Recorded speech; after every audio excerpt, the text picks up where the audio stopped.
الحمید رضی اللہ عنہم ورضوا عنہ اولئک حزب اللہ الا ان حزب اللہ هم المفلحون۔ تمام قسم کی حمد و ثنا تعریفات اللہ لا شریک کے لیے جو مالک ہے، بادشاہ ہے، کائنات کو پیدا کرنے والا ہے، اور جس نے کائنات کو پیدا کیا اور پیدا کرنے کے بعد پیدا کرنے کا مقصد بھی بتلا دیا۔ ارشاد ہوا وَمَا خَلَقْتُ الْجِنَّ وَالْإِنسَ إِلَّا لِيَعْبُدُونَ کہ میں نے جنوں اور انسانوں کو صرف اور صرف اپنی عبادت کے لیے پیدا کیا ہے۔ اِنَّا هَدَيْنَاهُ السَّبِيلَ إِمَّا شَاكِرًا وَإِمَّا كَفُورًا کہ ہم نے انسان کو دونوں راستے دکھا دیے، خواہ وہ شکر گزار بنے یا وہ خواہ نا شکرہ بنے، یہ انسان پر ہے۔ اور اس کے بعد ان گنت اور بے شمار درود و سلام ہوں ان ہستی اقدس پر کہ جن کا نام نامی اور اسم گرامی محمد مصطفیٰ صلی اللہ علیہ وآلہ وسلم ہے۔ آپ صلی اللہ علیہ وسلم جب آئے تو انسانیت گمراہ ترین ہو چکی تھی، اور انسان اتنا گمراہ ہو چکے تھے کہ وہ اپنی زندہ بیٹیوں کو زمین میں دفن کر دیا کرتے تھے، اور اس بات سے وہ آر کھاتے تھے کہ کوئی ہمارا داماد بنے یا کوئی ہمارا بہنوئی بنے۔ اس وجہ سے وہ اپنی بیٹیوں کو پہلے ہی زندہ درگو کر دیا کرتے تھے۔ آپ صلی اللہ علیہ وسلم جب آئے تو آپ نے لوگوں کو اندھیروں سے نکال کر روشنی کی طرف گامزن فرمایا۔ حقیقی جو زندگی ہے وہ بھی یہی ہے جس کے بارے میں اللہ تبارک و تعالی فرماتے ہیں فَمَنْ زُحْزِحَ عَنِ النَّارِ وَأُدْخِلَ الْجَنَّةَ فَقَدْ فَازَ جو بچا لیا گیا آگ سے اور داخل کر دیا گیا جنت میں وہی حقیقی کامیاب ہے۔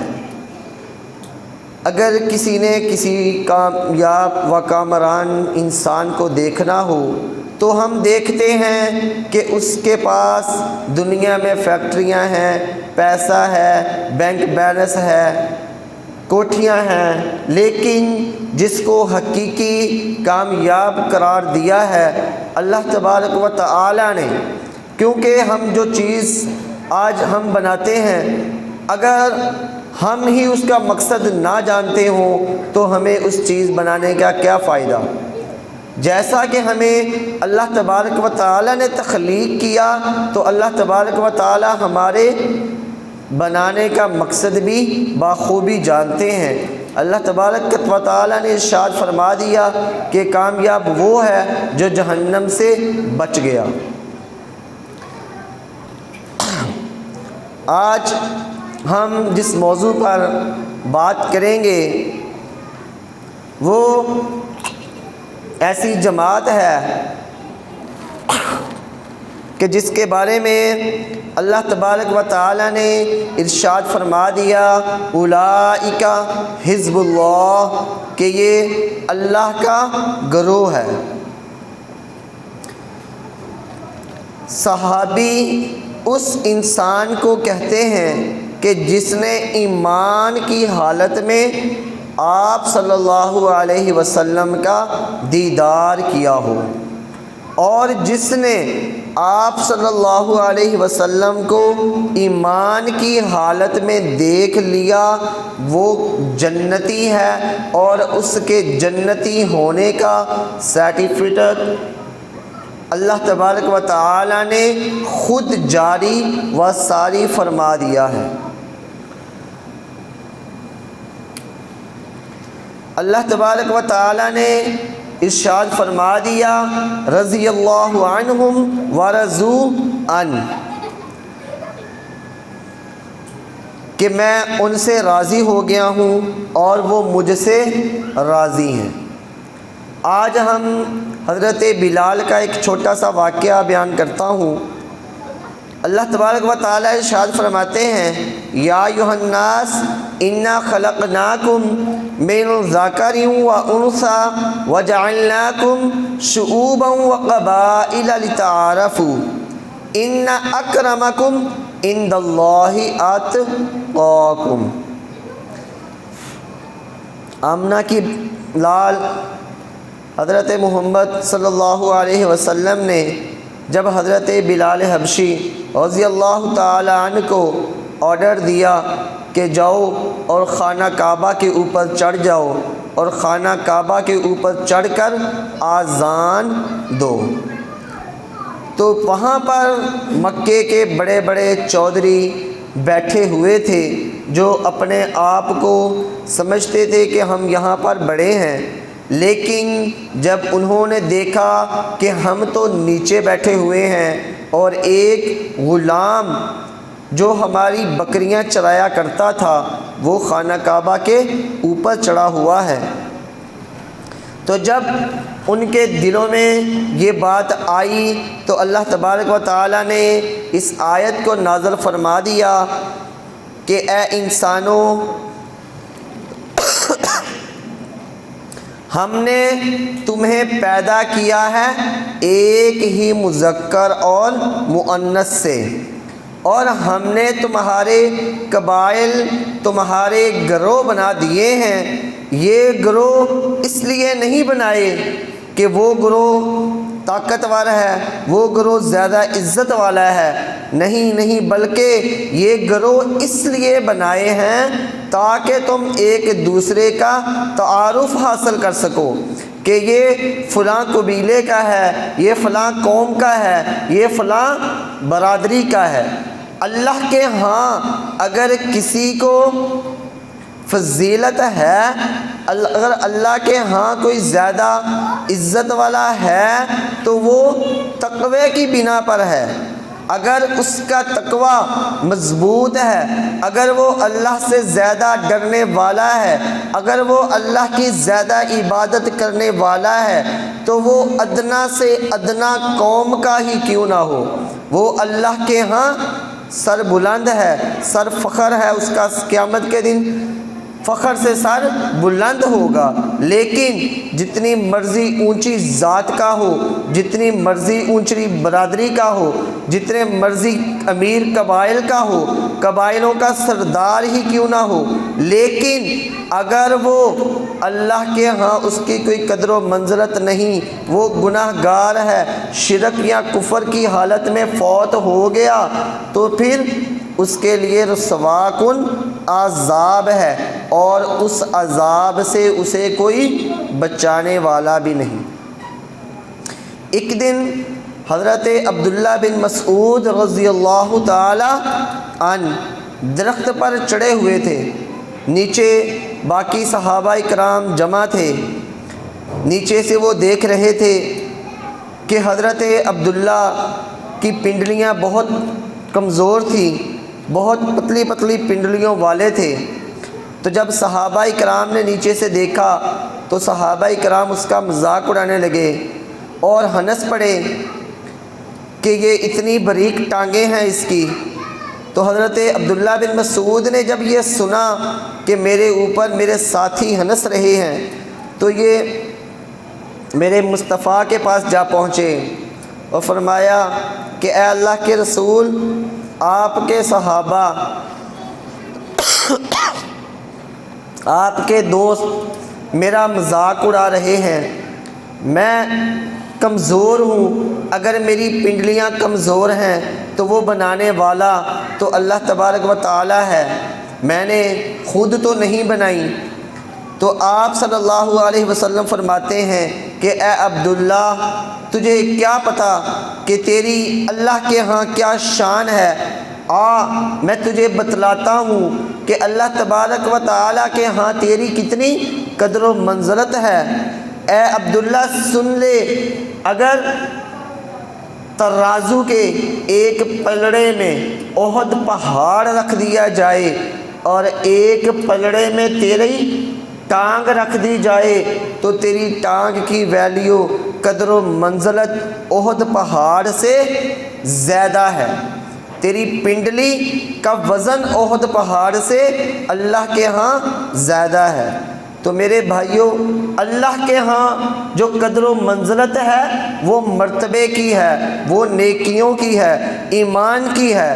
اگر تمہارا ایمان مضبوط ہے تو تم اللہ کے ہاں مضبوط ہو، اگر تمہارا ایمان ہی مضبوط نہیں تو تم دنیا میں جتنے مرضی طاقتور بن جاؤ، جتنے مرضی پہلوان بن جاؤ، لیکن اگر تمہارا ایمان نہیں، اللہ کے ہاں تمہاری کوئی قدر و منزلت نہیں، تو پھر تمہارا اس دنیا میں اپنے آپ کو مضبوط کرنا تمہارے کسی کام کا نہیں۔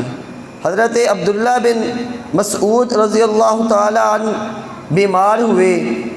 آج ہم میں بھی لوگ بیمار ہوتے ہیں، ہم بھی بیمار ہوتے ہیں تو ہم اسی کا پتہ لینے کے لیے جاتے ہیں جس کو ہم سمجھتے ہیں یہ بڑا چودھری ہے، ورنہ ہم نے یہ سنت تقریباً ترک کی ہوئی ہے کہ ہم ایک دوسرے کی عیادت کرنے کے لیے جائیں۔ صحابہ کرام میں کوئی دن ایسا نہ گزرتا تھا کہ جب کوئی بیمار ہو اور آپس میں ایک دوسرے کا پتہ نہ لیا ہو۔ نبی اکرم صلی اللہ علیہ وسلم تو یہودیوں کا پتہ لینے کے لیے، ان کی طبیعت کا پوچھنے کے لیے ان کے پاس بھی پہنچ جایا کرتے تھے۔ تو میرے بھائیوں، جو انسان کسی کی طبیعت کا پوچھنے کے لیے جاتا ہے، اس کا اللہ کے ہاں بہت قدر و منزلت ہے۔ وہ جتنی دیر اگلے کی عیادت کے لیے جاتا ہے، فرشتے اس کے لیے دعائے رحمت اور دعائے مغفرت کرتے رہتے ہیں۔ حضرت عثمان حضرت عبداللہ بن مسعود کا پتہ لینے کے لیے گئے۔ حضرت عبداللہ بن مسعود بیمار تھے، بستر مرگ پر پڑے ہوئے تھے۔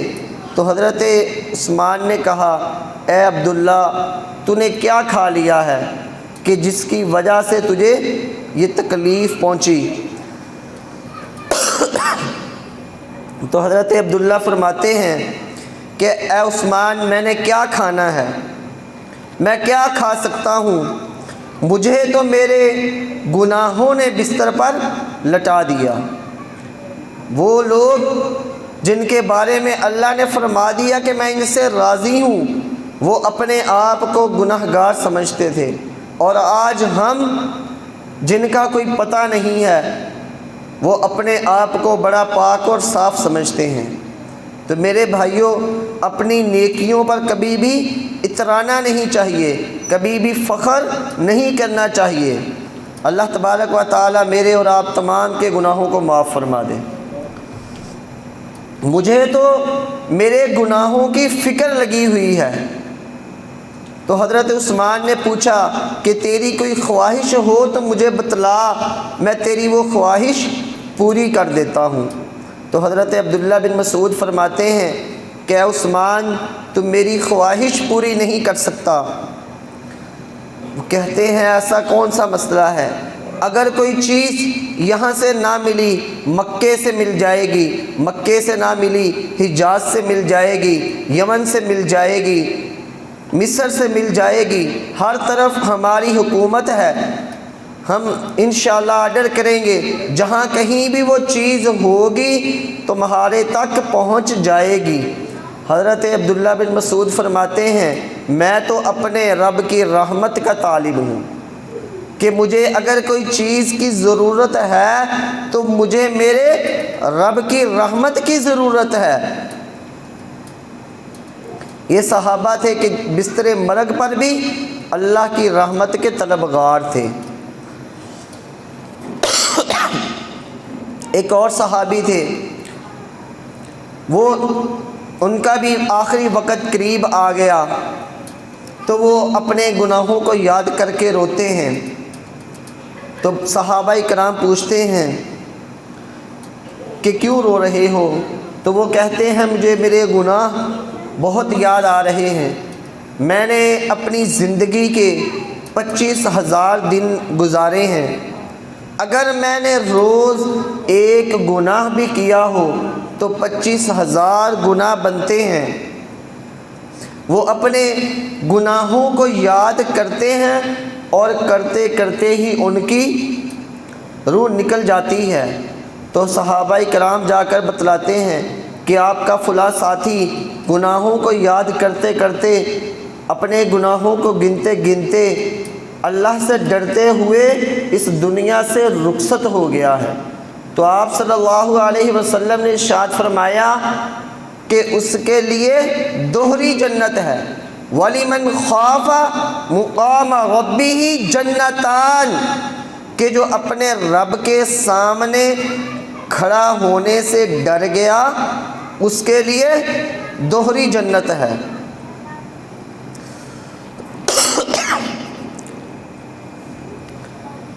میرے بھائیوں، ہمیں بھی اس چیز کی ضرورت ہے کہ ہم رب سے ڈرنے والے بن جائیں۔ آپ صلی اللہ علیہ وسلم کے نواسے حضرت حسن و حسین رضی اللہ تعالی عنہما سرداران جنت آپ صلی اللہ علیہ وسلم کے ساتھ کہیں جا رہے تھے بازار میں، ایک نواسے نے زمین سے گری ہوئی کھجور اٹھائی اور اسے منہ میں صاف کر کے اپنے منہ میں ڈال لیا۔ تو جب آپ صلی اللہ علیہ وسلم کی نظر اس پر پڑی تو وہ چیز چبا چکے تھے، وہ کھجور چبا چکے تھے، لیکن آپ صلی اللہ علیہ وسلم نے فرمایا کخ کخ، کہ اس کو نکال دو، اس کو پھینک دو، ہو سکتا ہے یہ صدقے کی ہو اور صدقہ آل محمد صلی اللہ علیہ وسلم پر حرام ہے۔ آج ہمارے شاہ جی ہر چیز کھا لیتے ہیں، چاہے وہ قربانی کی کھالے ہوں یا کوئی اور چیز ہو۔ تو میرے بھائیوں، نبی اکرم صلی اللہ علیہ وسلم اپنی آل کے اوپر اتنا زیادہ دھیان رکھتے تھے، حتیٰ کہ اس کے بارے میں کوئی کہہ نہیں سکتا تھا کہ یہ صدقے کی ہی ہے۔ ہو سکتا ہے کسی کے جاتے ہوئے ویسے گر گئی ہو، کسی نے رکھ دی ہو کہ کوئی کھا لے گا، لیکن آپ صلی اللہ علیہ وسلم نے راستے میں سے پڑی ہوئی چیز اپنے نواسوں پر کھانے کی اجازت نہیں دی۔ آج ہم بھی کھاتے ہیں، ہمیں کوئی رستے سے چیز مل جاتی ہے تو ہم کہتے ہیں ہمارے ہی مقدروں میں تھی، اسی لیے ہمیں وہ مل گئی، چاہے وہ چیز قیمتی ہو یا نا قیمتی ہو، ہم اسے سنبھال کے رکھ لیتے ہیں، حتیٰ کہ اس چیز کے بارے میں اعلان کرنا چاہیے کہ وہ چیز جس کی امانت ہے اس تک پہنچ جائے۔ فَإِنْ آمَنُوا بِمِثْلِ مَا آمَنْتُمْ بِهِ فَقَدِ اهْتَدَوْا، کہ تم بھی ان جیسا ایمان لاؤ جیسا وہ ایمان لائے تھے۔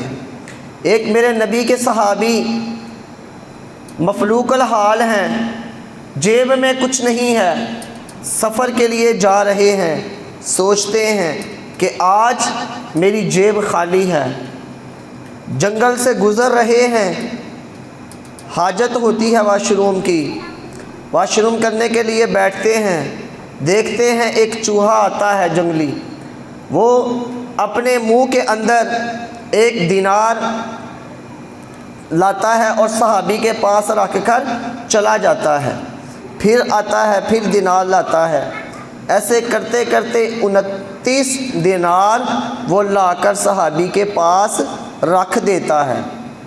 آج ہم جیسا ہوتا تو فوراً اٹھاتا، جیب میں ڈالتا، کہتا بھئی جنگل ہے، کس نے دیکھنا ہے ہمیں، اور یہاں پر چوہے کے پاس کس کا مال آ گیا۔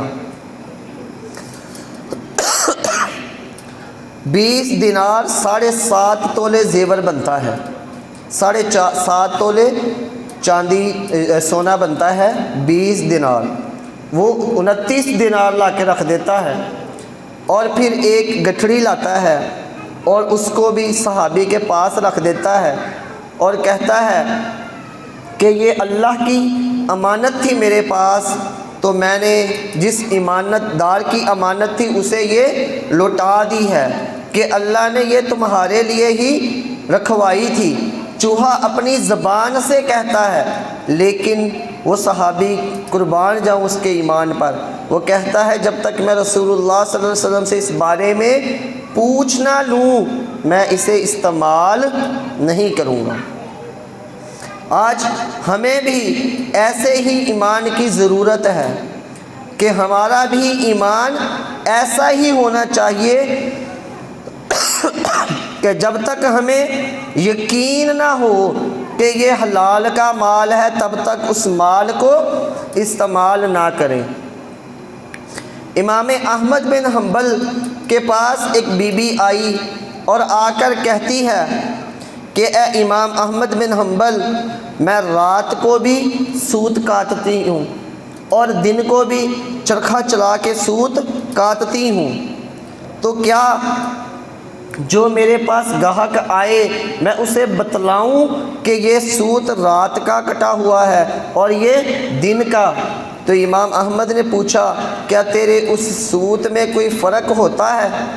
اس نے کہا ہاں، جو میں رات کو کاٹتی ہوں وہ موٹا ہوتا ہے اور جو دن کو ہوتا ہے وہ باریک ہوتا ہے۔